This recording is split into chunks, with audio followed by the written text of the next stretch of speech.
What's up, y'all? This your boy WYCLEF JEAN. Y'all watching Montreality. Let's get it in.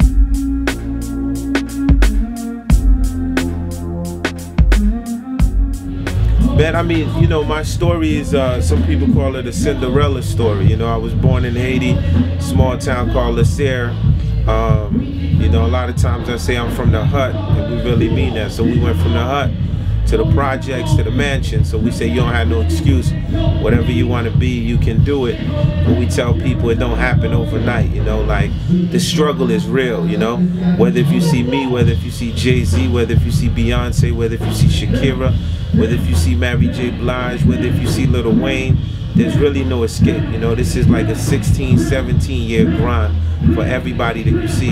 So you plan to get into the business, you know, make sure that you're not trying to get it overnight, because it's not going to happen, and get ready for that 16, 17-year grind. You know what I mean? Came to America, things was a little messed up. They ain't getting no respect to my country, Haiti, you know. So when I got with the FUGEES, first thing I did was rep my flag, and my whole intention in the music business was never to be famous, you know.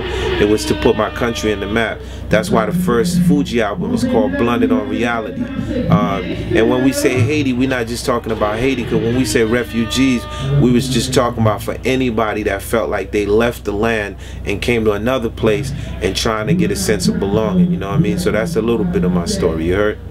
Student in the classroom, I wasn't the best student, you know. My brother was, he's a lawyer, and had to go to the principal's office. You know, I had a record when I was a little kid. I was like, the principal said who's responsible is doomed for suspension, because in this school it was a rap education, you know what I mean? That's what was going on when I was like, you know, 13, 14 years old. So my mom, though, she always was like, yo, you know, I brought you to America, and you know, if you don't get your life straight, you're gonna get deported, you know. And in school, it wasn't that I didn't have focus. My focus just was like I was a daydreamer. So whatever they was teaching me in the classroom, I was just ahead of that, you know. So for example, if I'm in the classroom and they teaching me black history, you know, I don't just want to know what the teacher's telling me. I want to know, you know, if Christopher Columbus really discovered America. That's the kind of student I was, you know what I mean? And I really want to understand, like, you know, in world history, you know, in Haiti being the first black republic, how come they didn't teach us that in actual high school? Why wasn't that part of the curriculum, you know what I mean? So things like that, you know, I guess, you know, wasn't popular at the time, you know what I mean? As a teenager growing up, man, ain't really a job I ain't do, you know. Like I said on the score, I used to work at Burger King, a king taking orders. Worked at Burger King, I was a security guard, you know. When I say security, serious, because remember when I came with the FUGEES, y'all ain't see me with no security. That's because I'm Kung Fu Joe in the hood, you know what I'm saying? They know what I do, you know what I mean? I clean bathrooms with my dad, you know what I'm saying? Like plunge, all kind of the worst jobs you could think about, you know what I mean, that nobody else would do. Those were the jobs that WYCLEF JEAN was doing, you know what I'm saying? And like I was saying, I had some family members, friends, you know, they always clocking, selling drugs, making mad money, you know what I mean? None of them here right now, you know what I'm saying? So you got to figure out which choice you want to take. My first big paycheck was like 2.5 mil. And I went, first thing I did was bought my mama and my daddy a house. That was my whole thing, you know what I mean? I wanted to make sure that they were straight for everything they put up through. In my previous lifetime, man, I was a warrior, you know what I mean?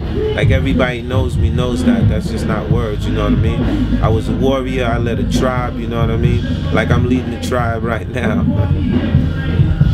I mean, there's no way like you can have my brain of thoughts and really don't read, you know what I'm saying? Like it plays a part of life, you know. I like books more than I liked school, you know what I'm saying, which was crazy at the time, you feel me?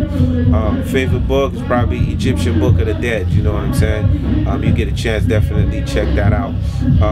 And then, you know, I always encourage people, you know, read the Bible, read the Quran, you know what I mean? Don't like make the choice for yourself, you know what I'm saying? I grew up Christian, you know, but half of my friends are Muslims, you know what I'm saying? Like we have to find some kind of unity in this world. That's what it's about. Actually, my first book is coming out. There's several books. First book's coming out in September. Y'all actually got the exclusive right now. The agent might be pissed off. I don't know if I'm supposed to be saying that. But my first book is called Purpose.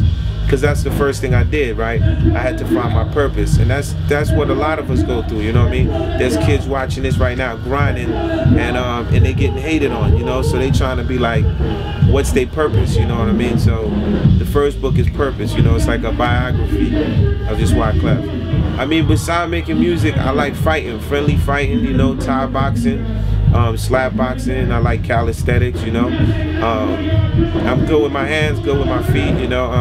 I do it as a sport, you know, and I actually think I could have been, I know I wouldn't have been a great boxer because us from the Caribbean, you know what I'm saying, that's not our thing.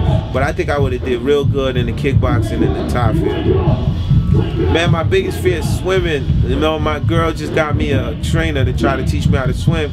Because when me and my cousin was little, they threw me in the pool and I almost drowned. And ever since then, I'm in the shallow part with my daughter. You know, she going in the deep area like, Daddy, come on. No, if I don't have no life vest, I ain't going nowhere. You know what I mean? I mean, really, the craziest Fugees story you'll ever heard, whether you see me, Lauren, or Prize, they'll tell you that when we first was coming out, you know what I'm saying, I basically went to a livestock store and I bought a goat, a live goat, and I brought the goat back to the hood, and then I put a Fugee t-shirt on the goat, you know what I mean, with some shades, and I took the goat to New York because we was opening up for a group called Jodeci. So basically, the mascot, my first mascot was for the Fugees was a goat. Now think about that. You in a club, you know what I mean?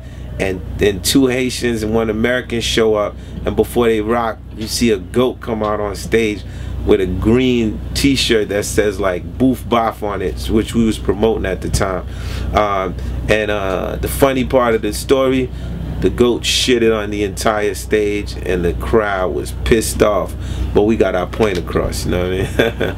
Actually, you know, I ain't speak to Lauren. It's been a minute. I heard about a little drama she got in the news, you know what I mean? Wishing her better on that, you know. Actually, I was on the phone with Prize earlier, and it's all good, you know, nothing but love for the Fugees, man, 100. My last meal is Jili Sospois, Kalalu, you heard me? Know what I mean? Translation, Jili's the rice, Sospois, that's that Haitian gravy, Kalalu's that okra, you heard? My favorite superhero of all time, everybody knows, Spider-Man, you know what I mean? Like, that's why I got my Spider-Man motorcycle. The reason why it's Spider-Man, because in the hood, everybody know me. I used to climb, like, from the floor all the way. I could climb up to like 4 or 5 stories just climbing. They know what I've done. And then I thought I could have did it because I used to watch Spider-Man, which was crazy. I mean, really, my agents is always trying to get me movies, but my time, you know, is basically, I'm more like a music cat. I love being in the studio, love finding artists and producing, you know, so that's really the focus.